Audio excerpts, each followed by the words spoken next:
Hi guys, I'm Ram Agarwal. You are watching my channel 52 Pixels. Let's get started.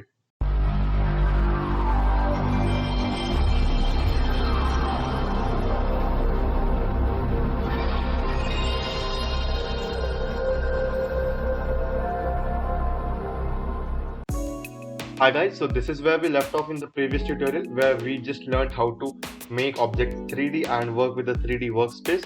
Now today in this tutorial what we are going to see is how to convert the texture or how to change the texture of this particular text into a different texture or a different style altogether.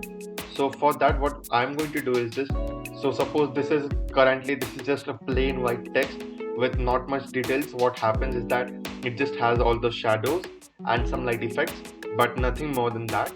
So what I want to do now is I just want to give it a little more shine. So I just want to make it a little shinier and I just want to have that different texture, you can say. So to do that what I have to do is I'll just select all these text layers. So all these text layers means the text layers over here which have all the front portion, the back portion, the height, width, depth, everything. So that all layers are created over here, and all these layers I'm going to select all of these layers so that I can work with them. But easy way, instead of selecting with these one, what I can do is just I can go on this third option, and let's say what this option says, filter by materials. So these objects are now filtered by materials. So I want to select everything that says lorem ipsum, so that's the name of my text layer. So I'll just select all these layers, so shift, and I'll just select all these layers as you can see. So now that these 5 layers are selected, this properties tab opens up over here which says materials, and we have some many options over here.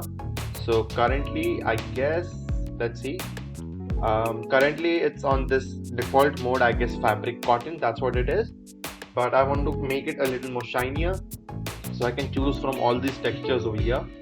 So I have a texture for gemstone emerald, gemstone ruby, and gemstone tourmaline. So let's try how gemstone ruby would look. So basically what I am going to do is just I'll tap on this one and it is going to render that one, but as you can see it doesn't look that good now. But we have all these options over here. So I want to make it look more metallic, so I'll increase the metallic property to around 75%. Although ruby isn't metallic, but still I want to make it. So anyways, before you do anything further, make sure that you select all these 5 layers every time, because that's what you want to work with. If you just go on to changing the properties over here, it won't work that well. So make sure that all these layers are selected every time you make any simple change, whatever it is, but you make sure that it is selected all the time so that you get to work with it. Now you have the option for roughness, glow, and everything. I guess I'll increase glow a little bit to 35%, and I don't know how it's gonna look, so let's try to render it. So let's go to 3D and render 3D layer. It is again going to take some time because it's a little stressful process for your computer, but now as you can see it has started rendering and it's looking very good. First of all, it's having that ruby texture. I don't know how ruby feels actually, but still it has that solid texture, and of course the color is changed to ruby color because that's what we selected. And if we give it a little more time, it is going to show up the shine or the metallic feel that I have adjusted using this properties tab. So it's a long wait actually. I'm not interested in waiting a lot, but as you can see slowly it's getting rendered. So it is kind of a see-through where the lines of this wood are seen properly from front as well, and I guess it's definitely going to look good. But I don't want to waste my time waiting for this one and then showing you how it looks. So you might have got a basic idea of how it looks like, all the texture and how the 3D feels actually. So I'll just hit the escape button to escape from the rendering process because I seriously want to waste any of my time. So that's how Ruby looked. Now if I want a little metallic one, what I'll do is first I'll change the angle because I'm not really happy with the angle. I'll change the angle and the position somewhat over here. So now that I'm done with this thing, I'll again go to the materials layer and I'll just select all the layers that say lorem ipsum. Now let's see how to make it a gold pattern. So currently we work with ruby. I want to make it look like brass, or for that matter, what other metal do we have? We have copper, we have gold, we have iron. Let's work out with iron. Let's see how it looks. So I've selected iron, and again make sure that you select all these 5 layers before making any other changes. So again, iron is metallic, so I'll just crank this metallic up to 100%. And what else? I want it to glow a little bit to around 30%. That's fine for me. And again, once done, you can just press the shortcut for rendering, that is all the keys. So all the keys, I mean Control Shift Alt and R. So that's all the keys that you have, and you can just press Control Shift Alt R and you'll have your file rendered. So okay, there's an error. Oh god, I don't want to do it again. So still we have metallic at 100%, glow is 27, so it's fine. Now I can just press all the key combination, Control Alt Shift R, and as you can see, it is taking some time to render.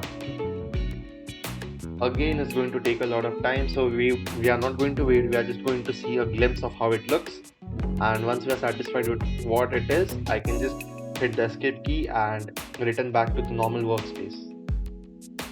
So this is how iron is looking. It's looking very metallic, but again, because we cannot change the angle while rendering, we don't know how actually the reflections and all are gonna look. But that can be adjusted using the lights and the camera angle that we are going to see in tomorrow's tutorial. But until now, we are just going to see how to get around with this workspace and how to work with this. As you can see, the time remaining is around 12 minutes, which I don't want to waste. So I'll just hit the escape key real quick, and this is how it looks. So this is just the basic idea. It's actually going to look a little more shiny, and it's going to have a lot of glow, but I just don't want to waste 12 minutes of time for that. But definitely you can try it on yourself, and I guess that's going to be a really good thing. Now let's try it out for bricks. So instead of this being metallic or something, let's add a texture of bricks. So let's see how bricks are going to look on this one. So well, before that, we have all these other options as well, which even I haven't tried. So this one is metal chrome. Okay, let's try this one out. I'm so sorry, I'm just wasting the time, but look at this one. It's just so shiny. I want to try it out. I'll again select all these 5 layers. I guess all of these should be kept at the way it is defaults, and then I'll just press Ctrl Alt Shift R, and it is going to take some time, but it is rendering well. Let's see how it works.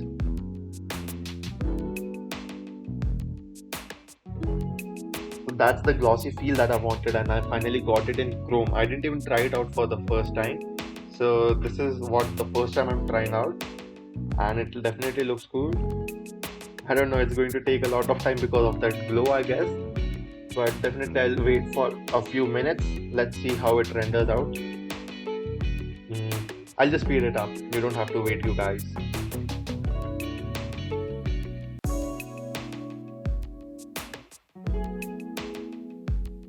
We have that chrome glow as such, like the reflection. So as you can see over here, we get the reflection for the wood, and some parts we get the reflection for the other part of letters. So I'm really happy with that. But if you really want to see how it looks, you'd better wait and just see how it looks. But as you can see right now, it's just looking fantastic, and that's the only thing that I wanted. So it's just looking great. Now we can work around with bricks, because that's what I wanted to show you once. So I'll again go to this materials option. I'll select all these 5 layers, and I'll head down straight to this option called as bricks. We have other options as well. So this one is tiles checkerboard, and this one is wood ash. I don't know how it's going to look, but let's try out stone brick. So as you might have got an idea, it's looking somewhat like this. And before, instead of doing all those settings from the properties tab, I'll just press Ctrl Alt Shift R and just render it out. Let's see how it works. So even this is looking good, except for the background, because it's not complementing the background. and definitely you can change the background later onwards. Like you can just go to the layers panel and change the background. That's not an issue, but I guess it's looking very cool only if it had a plain white background or something, because in this background it's not complementing wood and briquettes doesn't go well. So this is how it's going to look. Again, it's going to take a lot of time to render, so I'll just hit the escape key and get done with my work. So as you can see, now we learned how to change the materials for the text or the 3D material that we created. So today we changed material for the text, that is we changed it to iron, we changed it to ruby, now we changed it to chromium, and now this is the brick option that we use. So well, that's it for today guys. If you found the video to be helpful, please like the video, and in case of any queries or suggestions, please feel free to reach out to me through the comments. With that being said, it's me Ram Agarwal signing off for the day. See you in the next one. Thank you.